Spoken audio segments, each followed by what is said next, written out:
नमस्कार दोस्तों, स्वागत है आपका एससीओ युक्ति के एक और दमदार वीडियो में। गाइस, आज की इस वीडियो में मैं आपके साथ डिस्कस करूंगा कीवर्ड रिसर्च को लेकर के एंड कीवर्ड्स के ऊपर हम जो है एक पार्टिकुलर ओवरव्यू देने वाले हैं गाइस, क्योंकि आप सभी लोगों के लिए जब आप ब्लॉगिंग करते हो तो कीवर्ड्स बहुत ही ज़्यादा इंपॉर्टेंट होते हैं, ठीक है। एंड कीवर्ड रिसर्च करने का तरीका या फिर कीवर्ड को सिलेक्ट करने का तरीका और किस तरह से जो है कीवर्ड के मैट्रिसेस क्या होते हैं, कीवर्ड में रिलेवेंस क्या होता है, इन सभी चीज़ों को आज की इस वीडियो में मैं आपके साथ शेयर करने वाला हूँ गाइस। मैं इस पार्टिकुलर सेगमेंट को दो पार्ट में डिवाइड करूंगा। अगर आप जो है कीवर्ड रिसर्च में बिल्कुल भी अगर आपको आइडिया नहीं है, अगर आप एक बिगिनर ब्लॉगर हो, तो आज की इस वीडियो को देख करके मैं आपके साथ दावे के साथ कह सकता हूं कि आप लोग कीवर्ड रिसर्च में जो है एडवांस लेवल तक कर सकते हैं इस काम को, ठीक है। सो अगर आप चैनल पर पहली बार आए हैं तो अभी के लिए चैनल को सब्सक्राइब कर लीजिए, वीडियो को लाइक कीजिएगा और शेयर कीजिएगा। एंड कोई भी क्वेरीज हो तो नीचे कमेंट जरूर करना और मुझे एससीओ युक्ति इंस्टाग्राम पर फॉलो कर सकते हैं। सो चलिए दोस्तों, मैं आपके साथ वीडियो की शुरुआत करता हूँ गाइस। मैं आपको सबसे पहले बता दूं कि कीवर्ड्स का इंपॉर्टेंस जो है वो आपके लिए बहुत ही ज़्यादा है, क्योंकि अगर आप एक ब्लॉगर हो तो आपको पता होगा कि कीवर्ड्स के जरिए आप जो है रैंक कर सकते हो ब्लॉगिंग में, सर्च इंजन के पहले पेज पर आ सकते हो, ठीक है। सो कीवर्ड जो है काफ़ी इंपॉर्टेंट होता है, जो कि बताता है कि आपको किस में काम करना चाहिए और किस तरह से जो है आप अपने ब्लॉगिंग को नए लेवल तक लेके जा सकते हो। सो कीवर्ड इसीलिए बहुत ज़्यादा इंपॉर्टेंट होता है। लेकिन जब कोई नया ब्लॉगर आता है, जब कोई बंदा नया वेबसाइट शुरू करता है, तो उसके लिए एक पार्टिकुलर प्रॉब्लम ये आता है कि वो लोग कीवर्ड रिसर्च कैसे करें, ठीक है। सो मैं आपको जो है सबसे पहले यहाँ पर पॉइंट बताऊँ गाइस, तो आपको जो है ना गूगल खुद जो है आपको जो है कीवर्ड्स देता है। सो मेरे पास देखिए गूगल का, अगर मैं आपके साथ बात करूँ कि गूगल से आपको जो है कैसे कीवर्ड मिलता है गाइस, तो सबसे पहली बात तो ये है कि गूगल जो है ऑटो सर्च कीवर्ड्स आपको खुद देता है, ठीक है। जैसे कि आपने मान लीजिए कि कोई सर्च कर लिया क्वेरी कि personal loan for salaried people, ठीक है। अब गाइस, पर्सनल लोन अगर आपने जो है सर्च किया उसके सर्च बार में गूगल के, तो वहाँ पर आपको जो है क्वेरीज आ जाती हैं गूगल के सर्च बार में कि पर्सनल लोन, यानी कि गूगल आपको खुद, जैसे आपने लिखा पर्सनल लोन, तो गूगल आपको दिखा देता है कि personal loan for salaried, personal loan for unemployed. मतलब गूगल आपको जो है बहुत सारे ऑप्शन शो करता है, तो वो आपके लिए कीवर्ड्स होते हैं जो कि गूगल अपने तरफ से दिखाता है कि इसको भी लोग बहुत ज़्यादा सर्च कर रहे हैं, ये लोगों की क्वेरी है। तो वहाँ पर बहुत ही अच्छा रिलेवेंस स्कोर होता है गाइस, इसलिए वो कीवर्ड आपके लिए बहुत इंपॉर्टेंट होता है। सो गूगल से कीवर्ड लेने का ये पहला तरीका है। अगर मैं आपके साथ दूसरा तरीका बात करूं गाइस, तो दूसरे तरीके में गूगल जो है आपके साथ जो शेयर करता है कीवर्ड्स को, वो बीच बीच में शेयर करता है। तो वहाँ पर कई बार आपको जो है दिखाता है गाइस कि पीपल आल्सो आस्क फॉर, यानी कि लोगों ने इसके बारे में भी पूछा हुआ है। तो ये भी आपके लिए कीवर्ड होता है, क्योंकि अगर आपके नीचे से रिलेटेड अगर आपने कोई कीवर्ड डाल दिया है गूगल में, तो गूगल आपको ये दिखाता है कि भाई जो आप सर्च कर रहे हो इसके अलावा भी लोग ये कुछ सर्च कर रहे हैं, ठीक है। सो गूगल का ये जो गाइस ऑप्टिमाइजेशन ये बहुत ही अच्छा होता है और ये कीवर्ड्स काफ़ी रैंक करते हैं। बहुत सारे ब्लॉगर्स होते हैं जो लोग फ्री में इन्हीं टूल्स का, फ्री में गूगल का ही इस्तेमाल करके अपनी वेबसाइट को रैंक कर लेते हैं, ठीक है। तो ये जो पीपल ऑल्सो आस्क फॉर का कीवर्ड है वो आपके लिए इंपॉर्टेंट है गाइस। तो मैं आपको बता दूं कि गूगल से कीवर्ड्स को निकालने का सिर्फ यही दो तरीका है, जिसके जरिए आपको बहुत ही ज़्यादा ऑप्टिमाइज्ड कीवर्ड्स मिल जाते हैं और इन कीवर्ड्स को आप कभी भी इस्तेमाल कीजिए अपनी वेबसाइट पे, आप जरूर रैंक होंगे। अब दोस्तों इसके बाद देखिए, मैं आपके साथ इस वीडियो में बहुत ही ज़्यादा सिंपल लैंग्वेज में जो है कीवर्ड्स के बारे में डिस्कस कर रहा हूँ, इसलिए मैं आपको घुमा फिरा के बातें नहीं करूँगा, ठीक है। दूसरा जो हमारा तरीका होता है गाइस, वो होता है पेड कीवर्ड रिसर्च टूल्स होते हैं गाइस। और पेड कीवर्ड्स में अगर आप इन्वेस्ट करते हैं पैसा, अगर आप कीवर्ड रिसर्च टूल्स में इन्वेस्ट करते हैं पैसा, तो आपको रिजल्ट आएगा। अभी तक मार्केट में एचरेफ और सेमरस ऐसे दो टूल्स हैं जिसको मेजर ऑडियंस यूज करते हैं और उनके साथ बहुत अच्छा रिजल्ट्स लेकर के आते हैं, ठीक है। लेकिन आपके लिए ज़रूरी ये है कि आप जो है इन कीवर्ड रिसर्च टूल्स को ग्रुप एसईओ टूल्स से खरीदें, क्योंकि अगर आप इनको सेपरेटली बाई करोगे तो आपको बहुत ज़्यादा पैसा लगेगा। जब आप किसी भी पेड कीवर्ड रिसर्च टूल का इस्तेमाल करते हो तो वहाँ पर आपको काफ़ी ऑप्शंस होते हैं, जैसे कि सेमरस में कीवर्ड मैजिक टूल है, वहाँ पर आप अपने कीवर्ड्स को डाल सकते हैं एंड मल्टीपल कीवर्ड्स आपको जो है देखने को मिल जाता है। इसी तरह से गाइस, आपके पास जैसे कि मान लीजिए कीवर्ड फाइंडर, KW फाइंडर आपके पास टूल है, तो वहाँ पर क्या रहता है कि आपको वहाँ पर भी दो ऑप्शन मिल जाता है कि आप अपने कीवर्ड्स को डाल दीजिए और आपको बहुत सारी क्वेरीज आ जाती हैं। और आपको दूसरा ऑप्शन देता है सेमरस और KW फाइंडर और भी जितने सारे टूल्स होते हैं, वो होता है गाइस डोमेन का मतलब कंपेरिजन, ठीक है। जैसे कि आपने कोई कीवर्ड्स आपको निकालना है और आपको ये देखना है कि आपका जो कंपटीटर है वो किस कीवर्ड पर रैंक कर रहा है, तो ऐसे में गाइस आप उसका डोमेन उठाइए और ले जाकर के डोमेन ओवरव्यू में डाल दीजिए, आपको सारे कीवर्ड्स मिल जाएंगे। सो ये एक अच्छा तरीका होता है अपने कंपटीटर की एनालिसिस करने के लिए, ठीक है। सो मुझे पता, तो मैंने आपको बता दिया गाइस कि आपको जो है अगर पेड कीवर्ड रिसर्च टूल्स करते हैं, इस्तेमाल करते हैं, तो आप किस तरह से कीवर्ड रिसर्च कर सकते हैं। देखिए, जो आप कीवर्ड रिसर्च करते हैं गाइस अपने कीवर्ड्स को डाल करके, उसको कहते हैं गाइस सीड कीवर्ड्स, ठीक है। यानी कि आप उन कीवर्ड्स का जो है एक पूरी तरह से लिस्ट निकाल रहे हैं एंड उसके बाद जो आप कंपटीटर्स का निकालते हैं अपने डोमेन को डाल करके किसी भी बंदे का, तो उसको गाइस डोमेन ओवरव्यू या फिर कंपैरेटर एनालिसिस कहा जाता है। तो उसके कीवर्ड्स को निकाल करके आप रैंक कर सकते हैं। बहुत सारे ब्लॉगर्स ऐसा करते हैं गाइस, और आप भी कर सकते हो। सो अगर आपको नहीं पता है कि सेमरस या फिर KW फाइंडर कैसे चलाते हैं, तो इसका बहुत ही सिंपल इंटरफेस है गाइस, इसमें कोई कहने वाली बात नहीं है। मैंने आपको स्क्रीनशॉट भी दिखा दिया है। सो इसी तरीके से जो है आप अपने कीवर्ड्स को निकाल सकते हो। तो दोस्तों मैंने आपको ये बता दिया कि आपके लिए क्या बेस्ट है। आप फ्री में गूगल की तरफ से कीवर्ड निकाल सकते हो और पेड में सेमरस एंड एचरएफ की तरफ से निकाल सकते हो। अगर आप सेमरस एचरएफ को अलग अलग बाई नहीं कर सकते हो तो आप ग्रुप SEO टूल का इस्तेमाल करें। एंड अगर आपको फ्री कीवर्ड रिसर्च टूल्स के बारे में जानना है गाइस, तो मैंने शायद 11 या फिर 12 फ्री कीवर्ड रिसर्च टूल्स के बारे में आइडिया दिया हुआ है। आप SEOyukti.com पे जाकर के उस आर्टिकल को पढ़ सकते हैं, ठीक है। वो आप SEOyukti.com सर्च कीजिएगा, आपको जो है मिल जाएगा मेरा कीवर्ड रिसर्च टूल्स का जो भी मैंने आइडिया दिया हुआ। अब मैं आपके साथ दूसरा पॉइंट शेयर करता हूँ आज का, वो है गाइस कीवर्ड मैट्रिसेस का।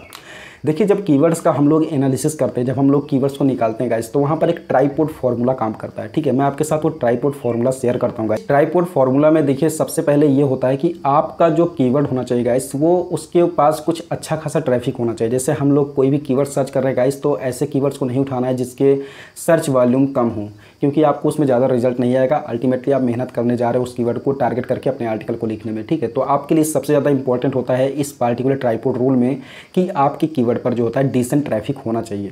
अब आपके पास दूसरा पॉइंट ये होता है गाइस कि उस पार्टिकुलर कीवर्ड की जो डिफिकल्टी होनी चाहिए वो कम होनी चाहिए, ठीक है। डिफिकल्टी ऐसा नहीं कि आपने बहुत ज़्यादा ले लिया है। और मैं बात करूँगा तीसरे बात की, तो वो गाइस रिलेवेंट होना चाहिए आपके कंटेंट के अकॉर्डिंग। ऐसा नहीं कि आपने जो है पर्सनल लोन का कीवर्ड उठा लिया है, जैसे आपने personal loan for salaried person के लिए कीवर्ड उठाया, ठीक है। अब पर्सनल लोन फॉर सैलरीड में जितने कीवर्ड्स आते हैं आप उसको एम्बेडेड कर दीजिए। ऐसा नहीं कि आपने पर्सनल लोन फॉर सैलरीड के कंटेंट में पर्सनल लोन फॉर बिजनेस का डाल दिया, अनएम्प्लॉयड का डाल दिया, तो बंदा उससे कुछ ज़्यादा एंगेज नहीं हो पाता है, ठीक है। आप इसको एक अलग इंटरलिंकिंग की तरह कर सकते हो, लेकिन पर्सनल लोन फॉर सैलरीड में पर्सनल लोन फॉर सैलरीड के जैसे कीवर्ड्स को आप इंसर्ट कीजिए तो आपके लिए ज़्यादा बेटर होता है। सो ट्राइपॉड फार्मूला आप समझ गए गाइस कि आपके कीवर्ड पे डिसेंट ट्रैफिक होनी चाहिए, डिफिकल्टी कम होनी चाहिए, एंड तीसरा पॉइंट आपका कीवर्ड आपके कंटेंट के रिलेवेंट होना चाहिए। अब दोस्तों यहाँ पर देखिए सर्च ट्रैफिक के बारे में मैं थोड़ा सा आपके साथ और डिस्कस करूँ तो यहाँ पर क्या होता है कि लॉन्ग टेल कीवर्ड्स ज़्यादा अच्छा परफॉर्म करते हैं। ऐसा एक रिजल्ट में, एक रिपोर्ट में ऐसा देखा गया दोस्तों कि जो आपके लॉन्ग टेल कीवर्ड्स होते हैं वो शॉर्ट टेल कीवर्ड्स से, यानी कि जो आपके कीवर्ड्स होते हैं जिनके ऊपर हाई डिफिकल्टीज होती हैं रैंक करने में उनको, तो उनसे अच्छा लॉन्ग टेल कीवर्ड्स होता है जिसके ऊपर कंसिस्टेंटली जो है ट्रैफिक आता है। क्योंकि दोस्तों क्या है कि लॉन्ग टेल कीवर्ड्स होते हैं वो लोग एग्जैक्ट क्वेरी को सॉल्व करते हैं, इसीलिए लॉन्ग टेल कीवर्ड्स पर एक कंसिस्टेंट जो है वॉल्यूम आता रहता है, ठीक है। यानी कि आपको मैं बात करूं तो सर्च वॉल्यूम में आपका जो कीवर्ड है अगर वो हाई डिफिकल्टी के साथ है तो उस पर सर्च वॉल्यूम ज़्यादा होगा, लेकिन जो आपको सही तरीके से डिसेंट ट्रैफिक मिलेगा और अगर कस्टमर उससे एंगेज होगा तो वो गाइस लॉन्ग टेल कीवर्ड होगा। इसीलिए आपको लॉन्ग टेल कीवर्ड पर काम करना चाहिए, क्योंकि कोई भी विजिटर आएगा तो आपकी वेबसाइट पर विजिट करेगा, आपके आर्टिकल्स को पढ़ेगा, एंड लॉन्ग टेल कीवर्ड्स के साथ आप जो है अपना बाउंस रेट वगैरह सारा कुछ इंप्रूव कर सकते हो, ठीक है। और ऐसा रिपोर्ट में बिल्कुल देखा गया है, लॉन्ग टेल कीवर्ड सबसे अच्छा परफॉर्म करता है, तो आपके लिए खुशखबरी है, आप लॉन्ग टेल कीवर्ड्स पे ही काम करेगा। इस दोस्तों हमारे पास दूसरा पॉइंट ये आता है कीवर्ड डिफिकल्टी का, ठीक है। जो ट्राइपॉड फार्मूला है मैं उसको समझा रहा हूँ थोड़ा सा डेप्थ में। सो गाइस ट्राइपॉड फार्मूला में जो हमारा दूसरा पॉइंट है keyword difficulty. Keyword difficulty important है जानने के लिए। आपके पास बहुत सारे टूल्स होते हैं, सेमरस होता है, KW फाइंडर होता है, एचरएफ होता है, सारे टूल्स आपको कीवर्ड डिफिकल्टी दिखाते हैं। लेकिन यार आपने कभी ना कभी देखा होगा कि जो कीवर्ड डिफिकल्टी आप एक टूल में देखते हो वो कीवर्ड डिफिकल्टी कई बार अलग टूल में डिफरेंट होता है। इससे कई बार हमारे दिमाग में कंफ्यूजन आ जाता है कि आखिरकार ये कीवर्ड की डिफिकल्टी क्या है और ये कैसे रैंक कर रही है। देखिए ये सवाल बहुत ही सिंपल है गाइस। वैसे मैं आपको एक चीज़ बताऊं तो हर एक टूल का, जो भी SEO टूल्स होते हैं सभी का अपना जो है एक मैट्रिक्स और एक एल्गोरिदम होता है जिसके बेस पे वो किसी भी कीवर्ड के लिए डिफिकल्टीज को शो करता है, ठीक है। सो ऐसे केस में अगर आपके पास कीवर्ड डिफिकल्टी अलग अलग टूल से अलग अलग आ रही है, सो गाइस सारे टूल्स का अपना एल्गोरिदम है और वो अपने अकॉर्डिंग आपको दिखाते हैं। लेकिन मेरा जहाँ तक एक्सपेक्टेशन है गाइस, आपको रिलेवेंसी के तौर पर मैं आपको सेमरस रिकमेंड करता हूँ। आप सेमरस के टूल का इस्तेमाल कीजिए, आपको ज़्यादा अच्छा रिजल्ट आएगा। मैंने कई बार ट्राई किया है, उसके कीवर्ड्स काफ़ी रिलेवेंट होते हैं, ठीक है दोस्तों। इसके बाद जो हमारे जो कीवर्ड्स का जो सर्च इंटेंट होता है वो मैं आपके साथ शेयर करता हूँ। देखिए जो सर्च इंटेंट होता है, जब आप सेमरस टूल का इस्तेमाल करते हैं तो आप लोग वहाँ पर देखते होंगे कि आपको जो है कुछ सर्च इंटेंट दिखाता है, जैसे नेविगेशनल, इन्फॉर्मेशनल, ट्रांजेक्शनल, कॉमर्शियल, ठीक है। सो मैं आपको इस सर्च इंटेंट का मतलब बताता हूँ। अगर किसी भी कीवर्ड के ऊपर नेविगेशनल लिखा हुआ है गाइस, तो उसका मतलब ये होता है कि वहाँ पर जो यूजर है एक पार्टिकुलर ब्रांड या फिर वेबसाइट को जो है सर्च करना चाहता है, जो वो जानता है, ठीक है। और अगर मैं बात करूं गाइस इन्फॉर्मेशनल की, किसी भी कीवर्ड के इंटेंट पे अगर इन्फॉर्मेशनल लिखा है तो वहां पर यूजर जो है किसी भी ब्लॉग या फिर वीडियो के माध्यम से अपनी जानकारी को लेना चाहता है, अपनी क्वेरी को सॉल्व करना चाहता है।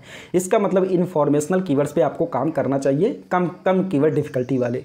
अब दोस्तों तीसरा जो आता है वो होता है ट्रांजैक्शनल। यहाँ पर कीवर्ड यहाँ पर जो यूजर होता है कुछ ना कुछ खरीदना चाहता है, यानी कि प्रोडक्ट्स के बारे में सर्च करता है और उसको खरीदता भी है। तो ट्रांजैक्शनल कीवर्ड्स भी एफिलिएट मार्केटर्स के लिए बेस्ट होते हैं और आपके लिए भी बेस्ट होंगे। इसके बाद गाइस हमारे पास जो चौथा आता है वो होता है गाइस कॉमर्शियल। कॉमर्शियल में क्या होता है ना कि कोई भी बंदा रिव्यू जानता है, ठीक है, वो किसी भी प्रोडक्ट्स के बारे में रिव्यू करना चाहता है किसी अच्छी वेबसाइट से। तो कॉमर्शियल कीवर्ड्स को अगर आप टारगेट करना चाहते हो तो मेक श्योर कि आपकी वेबसाइट रिव्यू वाली वेबसाइट्स हो, कुछ प्रोडक्ट्स के बारे में जानकारी देती हो, या फिर कुछ ऐसा जो उसको जो है बस एक रिव्यू चाहिए, मतलब पहले से जानकारी चाहिए, ठीक है। तो कॉमर्शियल कीवर्ड्स आप काम कर सकते हो। ज़्यादातर आपके लिए इन्फॉर्मेशनल कीवर्ड्स अच्छे होंगे क्योंकि वो ब्लॉग और वीडियो के माध्यम से यूजर कुछ जानकारी लेना चाहता है गाइस, और ये सर्च इंटेंट कीवर्ड्स बहुत ज़्यादा रैंक करते हैं। दोस्तों आज की वीडियो का ओवरऑल जो मतलब निकला, मैंने आपको जो कीवर्ड्स के बारे में शेयर किया गाइस, वो कीवर्ड्स के ऊपर ही मैंने शेयर किया कि आपको किस तरह से कीवर्ड रिसर्च करना चाहिए, कीवर्ड्स के मैट्रिसेस क्या होते हैं, कीवर्ड में रिलेवेंसी क्या होती है। जो मैंने आपके साथ ये भी पॉइंट शेयर किए गाइस, जो इंटेंटेड पॉइंट थे वो रिलेवेंसी होती है कि नेविगेशनल है, इन्फॉर्मेशनल है, ट्रांजैक्शनल है, कॉमर्शियल है, वही जो है रिलेवेंसी को शो करती है कि आपको कंटेंट में किस तरह के आपको कीवर्ड्स को एम्बेड करना है, ठीक है। यानी कि अगर आप किसी ऐसे कीवर्ड्स को टारगेट कर रहे हो जो कि ट्रांजैक्शनल है तो गाइस इसका मतलब ये है कि आप कोई एफिलिएट ब्लॉग रन कर रहे हो, या फिर अगर आप कोई कॉमर्शियल अगर कीवर्ड्स को टारगेट कर रहे हो तो इसका मतलब आप किसी रिव्यू प्रोडक्ट्स में काम कर रहे हो। तो इस तरह के कीवर्ड्स को आपको जो है डालना चाहिए। तो यही जो होता है कीवर्ड की रिलेवेंसी होती है। सो दोस्तों मैंने आपको जो है आज ये बता दिया कि किस तरह से आपको जो है कीवर्ड रिसर्च करना चाहिए, कीवर्ड्स के मैट्रिसेस क्या होते हैं, कीवर्ड डिफिकल्टी क्या होती है, एंड लॉन्ग टेल कीवर्ड्स के क्या बेनिफिट्स होते हैं, और गाइस आपको जो है किस तरह से एक ओवरऑल कीवर्ड को सेलेक्ट करना चाहिए। आपको मैंने बहुत ही कम शब्दों में समझा दिया गाइस, शायद आपको ये समझने में थोड़ा सा वक्त लग जाता। आपको जो है मुझे पता है कि वीडियो अच्छी लगी है, आपको वीडियो पसंद आई है, तो आप प्लीज़ वीडियो को लाइक कीजिएगा और चैनल को सब्सक्राइब कीजिएगा, ठीक है। और आपके लिए जो बेस्ट एसईओ टूल्स होते हैं गाइस सेमरस एचआरएफ, अगर आप इनको बाई करना चाहते हो तो आप लोग ग्रुप एसईओ टूल का ही इस्तेमाल करो, आप इनको इंडिविजुअली बाई नहीं कर सकते हो। और आपको मैं बता दूं कि आपको जो है कीवर्ड रिसर्च टूल्स की ज़रूरत पड़ेगी, सो आप पैसा खर्च करो कीवर्ड्स के लिए, आपको पैसा भी मिलेगा। अगर आप पैसा खर्च कर रहे हो गाइस तो आपको पैसा क्यों नहीं मिलेगा। अगर आपके पास एक अच्छा कीवर्ड अगर आपके पास आ गया और वो कीवर्ड अगर रैंक हो गया तो आपके पास अच्छा खासा ट्रैफिक होगा, एंड अच्छे खासे ट्रैफिक से आप बहुत सारा पैसा कमा लोगे। एक ग्रुप एसईओ टूल से बाई करने में 400-500 रुपये लगते हैं, एंड आप एक कीवर्ड से ही कमा सकते हो 10,000 रुपये। तो बहुत अच्छा सौदा है गाइस, आपको जो है 400-500 रुपये के लिए पीछे नहीं जाना चाहिए। अगर ब्लॉगिंग कर रहे हो आज के समय में तो एडवांस तरीके से करो, सही तरीके से करो, आपको ब्लॉगिंग समझ में आ जाएगी। सो दोस्तों आज का पॉइंट सिर्फ कीवर्ड्स के ऊपर था। मुझे उम्मीद है कि आपको वीडियो अच्छी लगी है। अगर आपको वीडियो पसंद आई है तो प्लीज़ चैनल को सब्सक्राइब करके ही जाना, एंड कोई भी क्वेरी हो तो नीचे मुझे कॉमेंट करना, या फिर मुझे इंस्टाग्राम पर @SEO से मैसेज करना, मैं आपके क्वेरीज का रिप्लाई जरूर करूंगा। Thank you guys once again for watching the video. Please like share and subscribe to this channel.